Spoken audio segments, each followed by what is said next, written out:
Seth, let's make this real. If you fail, you shave your head right here. Live. Those weren't just words. They were a public challenge from the president. When Seth Meyers accepted, the stage was set for a confrontation unlike anything the audience had ever seen. The result was a shocking, unforgettable showdown. For weeks, the world had been buzzing with a rumor so strange, so impossible sounding, that most people didn't take it seriously. It began quietly, whispered in corners and shared in hushed tones, but it spread faster than anyone expected. The claim was that Barron, Donald Trump's youngest child, might not be the son of Donald and Melania, but instead the child of Donald and his own daughter, Eva. Most people laughed it off. They called it ridiculous, absurd, and an obvious fabrication. But one man did not. Donald Trump, the sitting president in 2025, did not ignore it. Trump had always been a man of intensity. Small slights, rumors, or challenges never passed him quietly. He thrived on confrontation, on proving people wrong, on showing confidence when others doubted him. And now this rumor, no matter how bizarre, had hit a nerve. At first he tried to ignore it. He tweeted, he joked in private meetings. He moved on to other topics, but the whispers didn't stop. The stories grew louder. The images circulated, and suddenly, what began as an obscure rumor had found its way into mainstream conversation. For Trump, that was unacceptable. Rumors weren't just harmless gossip. They were challenges. They questioned him. They questioned his family. And above all, they threatened the image he had built over decades. And so, in typical Trump fashion, he decided to confront it directly. He issued a challenge, not a press release, not a speech, not a statement through intermediaries, but a direct call aimed at one person, Seth Meyers. Seth Meyers, the late-night host known for his biting humor, clever commentary, and willingness to mock anyone in the public eye. For weeks, Meyers had made jokes, subtle and not so subtle, about the rumors. He didn't report them as facts. No, he treated them as punchlines. But in Trump's eyes, even laughter was a threat. People were paying attention. People were questioning. And Trump refused to let humor control the narrative about him and his family. The challenge was simple, and yet terrifying in its implications. Trump publicly stated, "If Seth Meyers really thinks he's funny, let him face me live 1-on-1. No scripts, no edits, just truth." The words were clear, confident, and unyielding. It wasn't an invitation. It was a gauntlet thrown. The meaning was unmistakable. Show up, Seth, face me, and whatever happens, happens in the open where everyone can see. The public reaction was immediate. Social media exploded with speculation. Interviews discussed the challenge endlessly, and people debated what it meant for Meyers and the president. Some wondered if Meyers would even accept. After all, the stakes weren't small. Trump had built a reputation for never backing down, for turning challenges into spectacles, and for using moments like this to dominate attention. For Meyers, agreeing meant stepping into a whirlwind of scrutiny, tension, and unpredictability. And yet, Meyers did accept. The decision didn't come lightly. He knew he was stepping into dangerous territory, where humor and truth would collide, and where a single misstep could make him the target of ridicule or worse. But Meyers also understood something important. The chance to confront someone like Trump on his own terms, live and unedited, was rare. It was a moment to do more than joke. It was a moment to hold a public figure accountable, to speak directly to the audience about the absurdity, the contradictions, and the stakes of the situation. The atmosphere in the days leading up to the event was tense. Everyone knew the rumor would be addressed. Everyone anticipated the jokes, the comebacks, the arguments, the tension. But what no one could predict was the intensity of the emotions involved. Trump's anger simmered beneath the surface, fueled not just by the rumor itself, but by the challenge to his authority, his persona, and his family's privacy.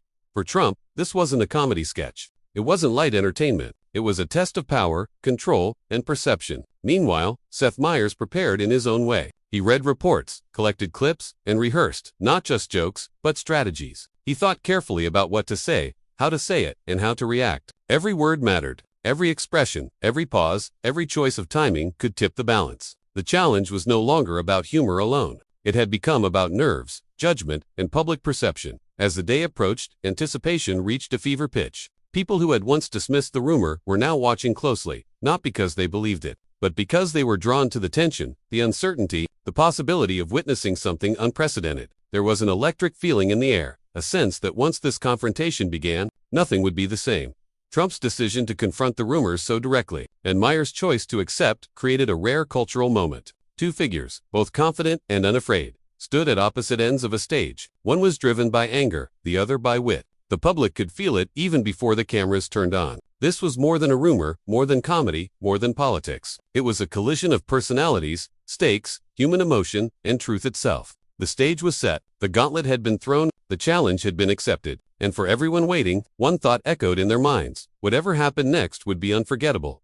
When Seth Meyers accepted Donald Trump's challenge, the world collectively leaned in. The moment was no longer just a rumor or a late-night joke. It had become a high-stakes confrontation that everyone wanted to see. Speculation ran nonstop. Could Meyers hold his ground against the sitting president? Could Trump keep his composure under direct questioning? The answers would not come slowly. They would arrive all at once, live before millions. The day of the challenge carried an unusual weight. Even before Meyers stepped onto the stage, whispers and headlines suggested this would not be an ordinary encounter. The challenge itself was simple, almost absurd in its clarity, yet terrifying in its implications. Trump laid out the rules precisely. If Seth could prove any of his little rumors true, Trump would publicly apologize. If not, Seth would shave his head live on air. The words were shocking, bold, and audacious. On the surface, they sounded almost playful, like a late-night dare, but the weight behind them was heavy. A live, unedited confrontation with public humiliation hanging over Meyers' head. This was not just a test of wit. It was a test of courage, nerve, and presence. Seth Meyers knew exactly what he was walking into. This was not a comedy sketch. It was a pressure cooker of public attention, where every glance, every word, and every expression mattered. Millions would judge him, scrutinize him, and dissect his reactions. One misstep could turn into viral ridicule. One sharp response could elevate him into a symbol of boldness.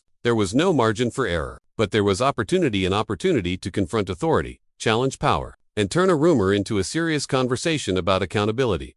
The tension built even before the cameras rolled. Everyone waiting understood this was no ordinary debate. Trump had a reputation for dominance, for seizing control in confrontations, and turning moments like this into spectacles. Meyers, however, brought a different strength: preparation, composure, and the ability to blend humor with sharp observation. The stakes had never been higher, and both men knew the world was watching. When the live confrontation began, the atmosphere was electric. Trump leaned into his familiar persona, confident, slightly smirking, radiating the assurance that had carried him through decades of scrutiny. Meyers answered with a careful balance of humor and seriousness, determined not to appear intimidated while refusing to underestimate the challenge. At first, the exchange felt almost lighthearted, a verbal dance filled with laughter and subtle jabs. But beneath the smiles, tension crackled. Both men understood this was more than a joke. True to form, Trump raised the stakes again, turning the challenge into a clear condition. Success meant an apology. Failure meant a public, unmistakable consequence. The audience, both in the room and at home, felt the weight of it. Every statement and every rebuttal carried the potential for dramatic fallout. Meyers' acceptance now felt both brave and dangerous. As the exchange continued, a careful balance emerged. Meyers moved between humor and seriousness, observation and confrontation. Every question was deliberate. Every joke was calculated. Every pause was intentional. Wit alone would not be enough. He needed a narrative strong enough to stand against Trump's unwavering confidence. The challenge was no longer about proving a rumor. It had become a battle of composure, presence, and influence. Trump escalated the tension again, hinting at the extreme stakes behind his words. He didn't need to shout or threaten. His calm, measured tone, paired with the daring conditions he set, carried all the pressure needed. This was about control, perception, and dominance. Meyers now faced two challenges at once: keeping the audience engaged while standing firm against a man who never backed down. His response was calculated. He did not rush to attack. He allowed the tension to build, letting the audience feel the stakes and the suspense. Then he began to address the rumors, not sensationally, but through pointed questions that exposed their absurdity while maintaining credibility. Then, as the conversation continued, Seth Meyers changed his approach. Humor alone was no longer enough. The room grew quiet as he began asking pointed questions, questions that cut through layers of pretense and challenged Trump on a personal level. He addressed the rumors with precision, carefully shaping each question to expose inconsistencies without surrendering control of the narrative. It was clear he understood the weight of the moment. This confrontation was no longer about jokes. It was about truth, perception, and accountability. And then it happened. The question everyone had feared and anticipated, the one destined to define the confrontation, left his lips. "You married your own daughter, didn't you?" The words rang out like a struck bell. Silence fell over the audience. Breaths were held as the gravity of the question sank in. Trump, usually unshakable in public, froze mid-smile. His expression emptied. He didn't shout. He didn't walk away. He simply stared, unblinking and motionless. Time seemed suspended. No one had ever seen him like this in such a public moment. His familiar confidence and bravado faltered, replaced by a still, calculating pause. Yet he did not retreat. The confrontation had reached a point where words alone no longer ruled. Silence became a weapon. Silence became a statement. Everyone felt its weight, from the people in the room to the millions watching the broadcast. Seth Meyers did not flinch. He held his position, eyes steady, voice controlled. The tension was palpable, every heartbeat amplified in the quiet. This was no longer a joke. It was a battle of nerve and control. The audience understood this moment was unscripted, raw, and real. The stakes were far higher than anyone had imagined. For a brief instant, the world narrowed to two men, one question, and an unbearable silence. Viewers everywhere felt the tension, imagining what might come next. Would Trump respond? Would he deflect, deny, or strike back? Or would the question hang unanswered, a mark of audacity on Meyers' side? As the suspense peaked, Meyers shifted slightly. He didn't press verbally. Instead, he let the silence do the work, allowing the weight of the question to linger. The strategy was unmistakable. The question itself had become the statement. It demanded a reaction without requiring immediate proof. The audience, caught between shock and curiosity, felt the power of the moment and almost physical tension in their chests. This was no ordinary entertainment. It was a raw human moment, exposing the fragility and resilience of public personas under direct challenge. Trump finally spoke, not in anger, not in denial, but with measured calm, choosing each word carefully. His response carried a subtle assertion of authority, a reminder that despite the audacity of the question, he still sought to command the narrative. It was psychological maneuvering, where silence, gaze, and restraint carried as much weight as words.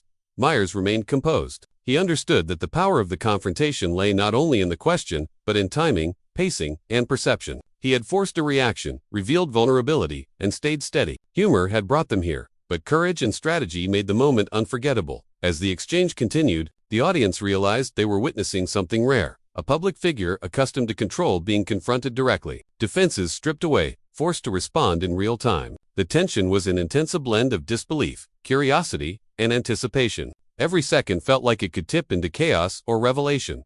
Just when it seemed the moment had peaked, it became clear the real shock was still ahead. Meyers wasn't finished. The question had frozen Trump, but what came next threatened to push the tension even further. The audience leaned forward, hearts racing. They had seen wit meet audacity, humor meet nerve, words collide with silence. What came next was unknown. The moment stretched. Every glance mattered. Every breath counted. The confrontation became a turning point, not just for the rumor or the challenge, but for public discourse itself. Meyers had taken a risk and asked the unthinkable. Now, in the charged stillness, the world waited, captivated, unsettled, unable to look away. The question had been asked. A response had begun. The outcome remained uncertain. The room stayed silent, tension nearly unbearable. Trump paused, expression unreadable, giving the audience a frozen instant of disbelief. For a heartbeat, it felt like nothing else could happen.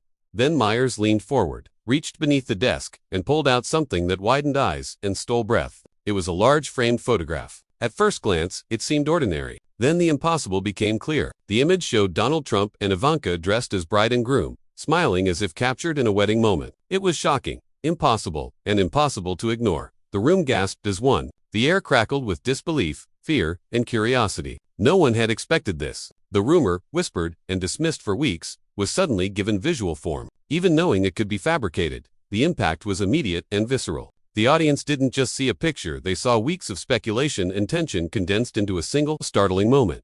Meyers said nothing at first. He let the silence stretch, allowing the image to settle. In that pause, the power of the moment intensified. He had moved beyond humor or clever commentary. He had seized attention and forced a reaction. Every eye turned to Trump. Trump did not panic. He didn't shout or storm off. Instead, he leaned forward, calm and composed. The audacity of the image didn't shake him. It was as if he had anticipated the spectacle and chosen confidence over fear. When he spoke, his voice was steady, almost amused. He remarked that the image proved how easily people believed what they saw, and asserted that he regretted nothing, not the confrontation, not the spotlight. The audience was stunned, unsure whether to laugh, applaud, or sit in silence. They absorbed the shift in energy. Meyers had executed a bold move, but Trump's response demonstrated his ability to redirect attention and remain unshaken. The confrontation was no longer about the rumor or the image alone. It was about power, perception, and control. The audience realized the truth of the rumor was almost beside the point. What mattered was perception, how images, silence, and reaction shaped reality. Meyers had pushed boundaries. Trump had navigated them with composure. The emotional impact was undeniable, even if the image was fabricated. It was a lesson in psychological tension unfolding live. Meyers stayed steady. He had achieved his aim to provoke, challenge, and force reflection. The picture had served as a catalyst, confronting perception and influence. While Trump deflected the immediate narrative, the audacity of the act lingered. The moment grew larger than either man. It became commentary on power, attention, and the fine line between reality and spectacle. The audience understood they were witnessing something rare, a confrontation where strategy and presence mattered as much as facts. Even after the exchange, the uncertainty lingered. The image, the silence, and Trump's calm response left imaginations racing. The room slowly absorbed what had happened. The photograph had been a tool, a device to heighten tension. Trump's response reinforced his control, yet acknowledged the extraordinary nature of the moment. By the end, one thing was clear. The confrontation had gone far beyond humor or rumor. It had become a study in human behavior, strategy, and nerve. Neither side had truly lost. Meyers had provoked and challenged. Trump had remained composed and confident. The audience, suspended between shock and admiration, realized they had witnessed something unforgettable. When the cameras stopped, the echo of the confrontation remained. What began as a late-night challenge had escalated into a collision of personalities and audacity. Meyers had dared to ask what others wouldn't. Trump had faced it without breaking, and everyone watching felt the lingering pulse of a moment that transcended comedy, rumor, and spectacle.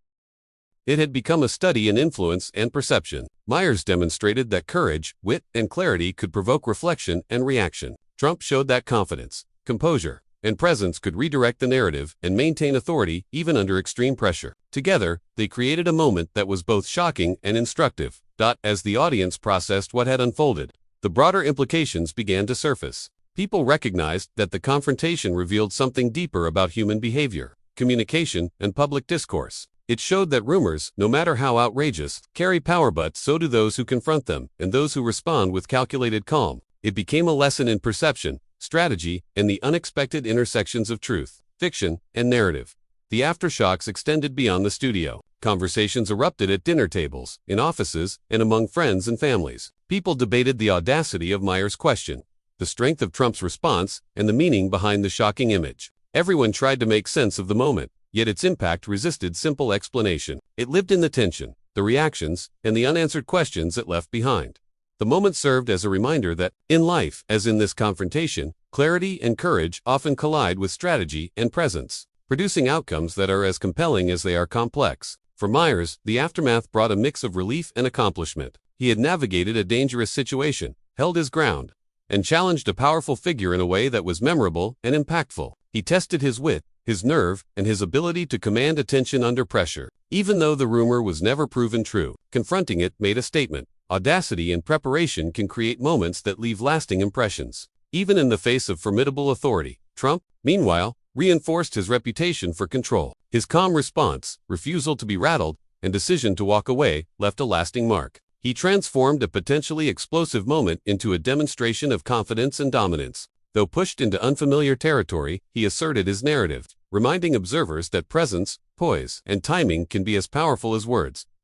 As the shock faded, reflection took its place. The audience began to grasp the true significance of the event. It was not just about the rumor. It was not just about the manipulated image. It was about the dance between challenge and response, the tension between audacity and control, and the lasting impression left when human behavior is tested under extreme circumstances. Meyers and Trump, each in his own way, created something more than entertainment. It became a lesson, a spectacle, and a story destined to be retold. Looking back, people realized the confrontation would not be forgotten. It captured the unpredictability of human interaction, the fragile balance between humor and audacity, and the powerful role perception plays in shaping reality. It proved that a single question, a single image, or a single act of courage can ripple far beyond the stage where it occurs. By the time the audience left, the impact had already begun to settle in. People were still talking, still processing, still marveling at the audacity of both men. It was a confrontation that would live on in memory, retold with disbelief, admiration, and reflection. One truth stood clear.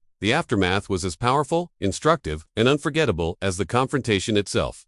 The challenge had ended. The reveal had passed. But the lesson remained. Courage, wit, strategy, and composure. These were the forces that defined the night. And they were the forces that kept the world watching, thinking, and talking long after the cameras went dark. Who do you think walked away stronger, Meyers, who revealed the image, or Trump, who walked away unfazed? Share your thoughts below.